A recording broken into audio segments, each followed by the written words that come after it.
और इस वक्त की बड़ी खबर, महाराष्ट्र में निकाय चुनाव की घोषणा। बीएमसी समेत 29 महानगर पालिका में चुनाव एक ही चरण में कराया जाएगा।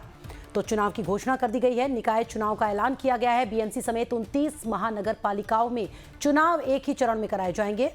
15 जनवरी को होगा चुनाव और 16 जनवरी को नतीजे आएंगे सामने।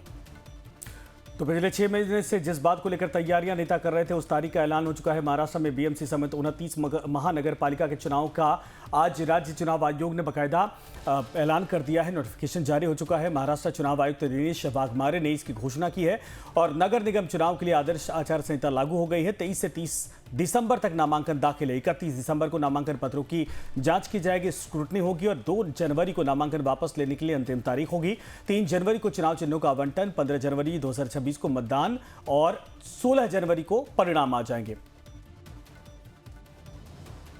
सरिता हमारे साथ जुड़ गई। सरिता, बीएमसी की तो तैयारी थी, तीनों दल, इस बार तो कांग्रेस ने भी कह दिया कि हम फुल फ्लैश अपने तरीके से लड़ेंगे, लेकिन चुनाव के तारीखों के ऐलान के साथ ही अब माहौल कैसा है और क्या क्या जानकारियां तारीखों के ऐलान के साथ की गई है? जी देखिए, किस तरीके से आज स्टेट इलेक्शन कमीशन ने डेट अनाउंसमेंट किया। उसमें 29 महानगरों का जो है चुनाव होगा एक ही चरण में, जिसमें मुंबई, पुणे समेत जो प्रमुख शहर है वो शामिल है। और जैसे ही आज इलेक्शन की डेट अनाउंसमेंट की गई, उसके बाद ही जो विपक्ष दल पार्टी है वो कहीं ना कहीं नाराज नजर आ रहे हैं।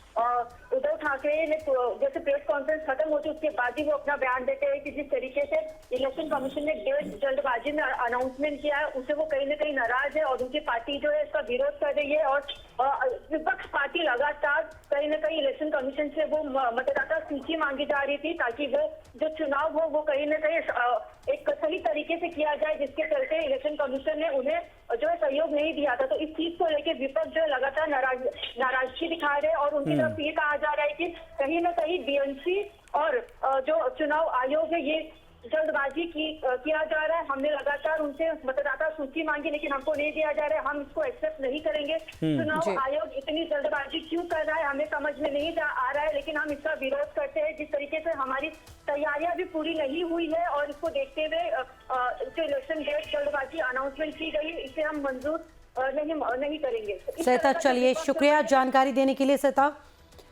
तो विपक्ष इस पर नाराज नजर आ रहा है, साफ तौर पर कहना है कि तैयारियां हमारी नहीं है। तो लेकिन फर्क एक चीज है कि देखिए 29 महानगर पालिकाओं का चुनाव का ये लोकल बॉडीज इलेक्शन है, लेकिन जाहिर सी बात है सबसे ज्यादा जो फोकस होने वाला बीएमसी को लेकर है। बीएमसी वो अड्डा माना जाता है, वो ठिकाना माना जाता है जिसकी बीएमसी पर पकड़ है। महाराष्ट्र की आधी पकड़ उसकी मानी जाती है और उसको लेकर क्यों गहमा-गहमी, इस जरा समझिए। तो एशिया का सबसे अमीर निकाय है बीएमसी, करीब 75,000 करोड़ का बजट इसका। इसके अलावा सेवा के दायरे में 1.3 करोड़ लोग हैं। 483 स्क्वायर किलोमीटर का पूरा इलाका। राज्य और देश की राजनीति पर भी ये एक बड़ा असर रखती है। इतना मजबूत होल्ड है बीएमसी का, सोचिए कि देश की राजनीति पर भी असर पड़ता है। और यही कारण है कि इस बार ठाकरे बंधु बीएमसी चुनाव से पहले साथ में आ गए। उनको पता था कि यहां पर कब्जा चूंकि बहुत पहले से शिवसेना का है और एक बार फिर से वो होल्ड वही मजबूत करना चाहती है।